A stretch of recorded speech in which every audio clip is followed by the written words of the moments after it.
So this is the box it comes in. I actually really like the presentation of this. I love the official licensing and the badging. You have here the officially licensed product by M Sport. You have also the WRC and the Ford labels, and from looking at it, even from the outside, it tells you that the electronics are HobbyWing and Sevox, which are really high-grade electronics. And the box itself is just a really pretty box to look at. I love that they put a shot of the car in the snow, in a snow stage. It just looks cool. You have, as always with these companies, they give you a picture to entice you with option features that you're able to purchase for it. It does tell you there's no batteries inside. It tells you, the little features about the car, the fully detailed body, the rubber compound wheels, and the realistic, Pirelli P0 licensed tires as well. All great from the outside. Let's just open it up and have a look at it. And if you need further details, everything is on the box here. I'm not going to go into it step by step because that just takes a long time. I will just tell you that it is a 2-cell and a 3-cell LiPo compatible. So you can use the 6 to 9 cell NiMH batteries, but in this day and age, I wouldn't recommend that. So let's get to opening it. Let me show you the bottom of it before we open it, if there's anything there. Yeah, so again, just a few things here letting you know 2 S's for novice, 3 S's for advanced, because they do become a bit more twitchy and hard to control with 3S. But overall, from the packaging, I think CN did a great job with this. We really did need a realistic rally car in the market. I know they're not as popular, but I still think a nitro version of this, just like HPI does the WR8 Flux and the WR8 Nitro, they still give that option to the consumers, which is a great thing, I think, because first of all, some people are going to buy both of them. Some people with the option to go either or are going to choose one, but you will have, even if it's a minority, you will have some people going for the Nitro model. I personally might have purchased a Nitro model instead of the electric model, so we'll see. We'll get into it, but obviously for consistency and for just ease of access, ease of use, and maybe a little bit, I'd say, more cleanliness, electric would be the way to go for many people. So let's get into it. Honestly, it looks really pretty from looking at it right now. Let me put this down and use 2 hands to get it completely out of the box. Here she is out of the box, still with the nylon wrapping on her, so let's take that off.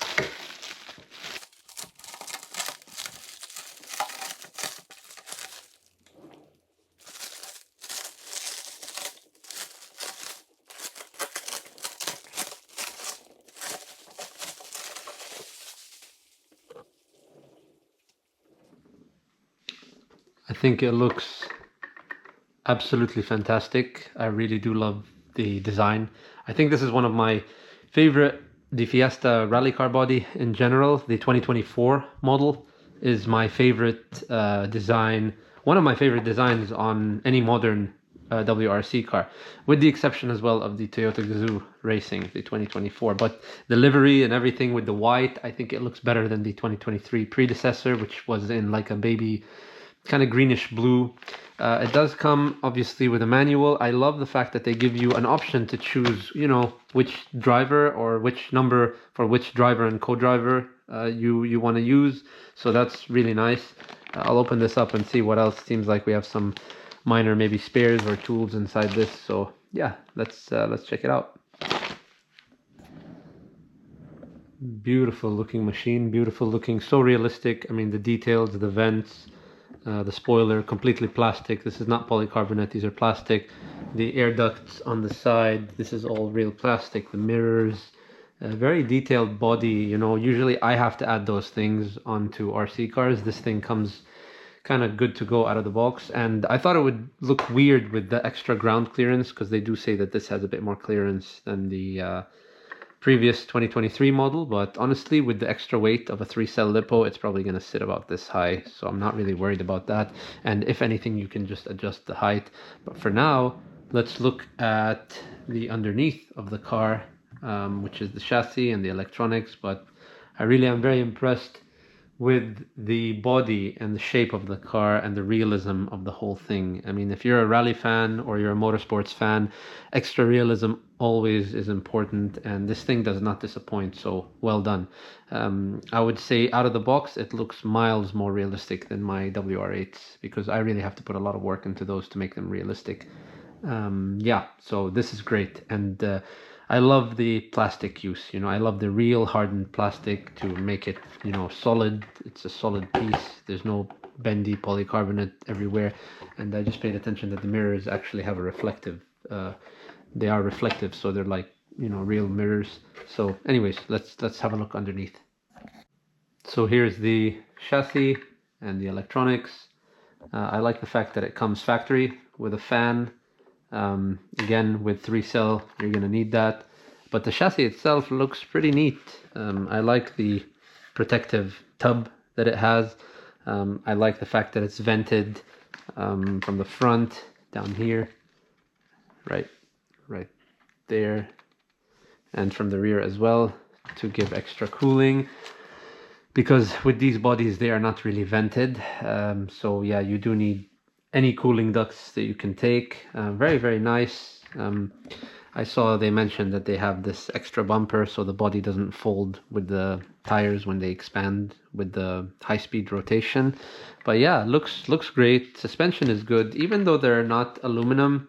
You know, I would have expected a kit at this price point to be maybe have a little bit more aluminum components, because it is very plasticky. Like I will say, it's without the body shell, this is a very average looking kit to me. It's not spectacular, but it is designed specifically for off-road and on-road use. So it's meant to take a beating, and the design, you know, you can see here, these are like little crash bars before the after the foam. Sorry, you have the foam to take absorption, but you also have these kind of little bent bars so you don't damage the chassis. I do like the adjustability though. That's nice, because it does give you a lot of options here. Not that I'm going to mess with that in the beginning, but still, it's a good option to have. And again, like I said, you see here, you can adjust the height of the body, front and rear, from here and there. So yeah, as is, I'm going to drive it, you know, like it is right now. But this is just beautiful. I just noticed they have an exhaust kind of 3D printed in there or whatever. So it's just etched to give that look. Yeah, it's a great looking platform. Can't wait to drive it. And the Dean's plug I appreciate, because a lot of these kits are coming with weird connectors right now, and I try to keep everything as standard as possible. So a Dean's plug is much appreciated. So thank you for that, CN. And yeah, let's get to it. I do like that the one final thing is that this material that holds the engine right there is kind of cut out.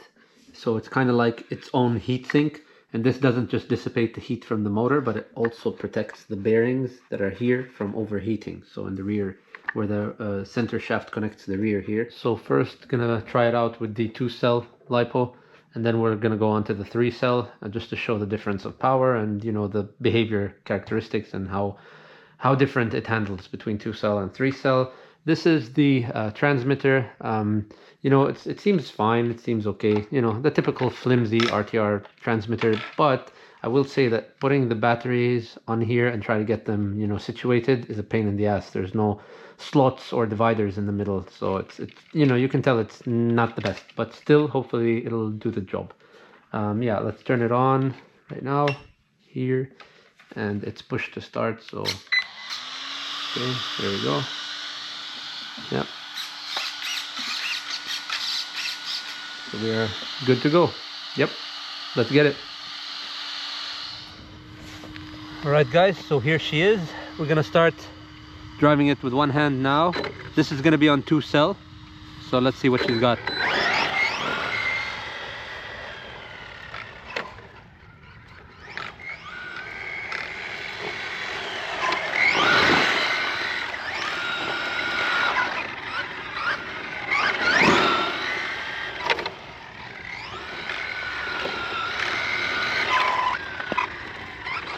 I'm gonna put the 3-cell LiPo because I'm not really keen to figure out. I know you can find other videos on YouTube that'll show you the speed figures and all that stuff on 2-cell, but I'm not really interested in that. So from trying it initially, I think the battery is also gone.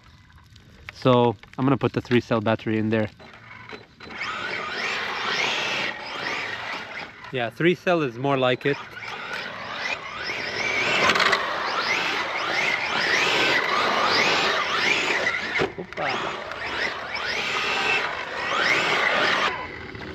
This thing is sweet.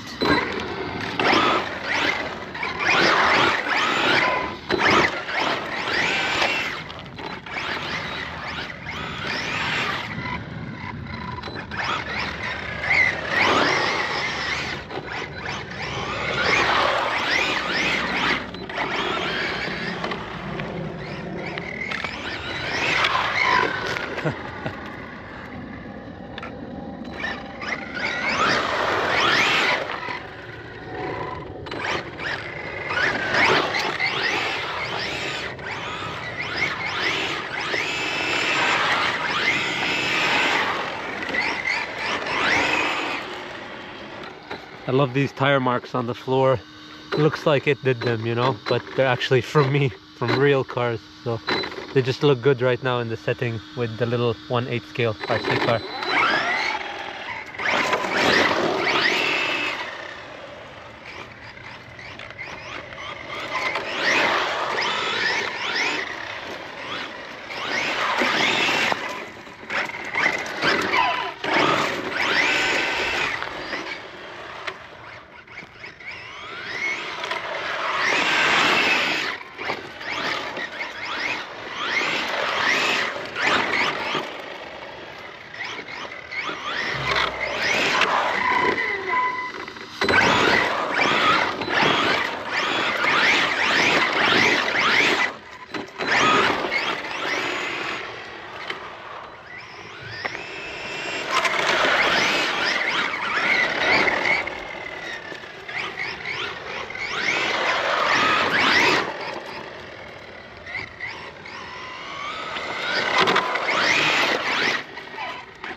Thing is, I have to stick between that trail.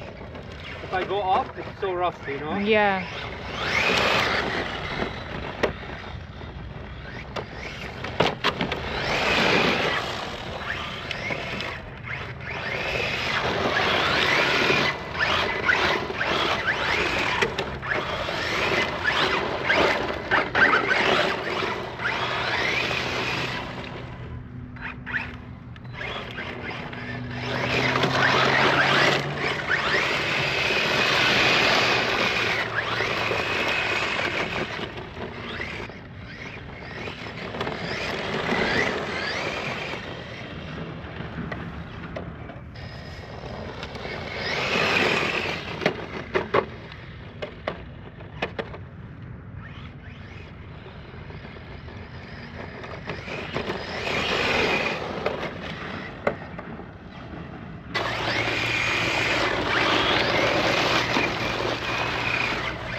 Alright guys, so this is fresh from driving it, not even cleaned it yet, it's still very dusty, and I wanted to keep it that way to kind of give my overall impression of this kit.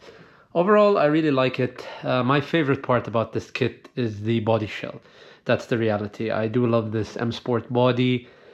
The way it looks and the way it drives, as you can see, the splitter kind of took a little bit of hits, but that's what it's designed for, and it's pretty durable. The only thing is, I will say the tires take a beating on 3-cell, but that's the fun of it, you know, the realism of tread wear and things like that. But yeah, chassis-wise and driving-wise, it is a twitchy chassis. I would have liked it to have a bit better steering and better power transfer. I feel like there is a large lag with these kits, even at 3-cell. I think that's a design to protect the gearing. So when you floor it, it doesn't feel quite as torquey initially. It really feels like a turbo car where you press the throttle, nothing happens, and then boom, all at once it kicks. So that's kind of the characteristic with this car. The 4-wheel drive system is interesting, I would say. It's a great car, but is it my favorite platform? I don't really know. Definitely my favorite body shell, especially when it comes to rally style body shell.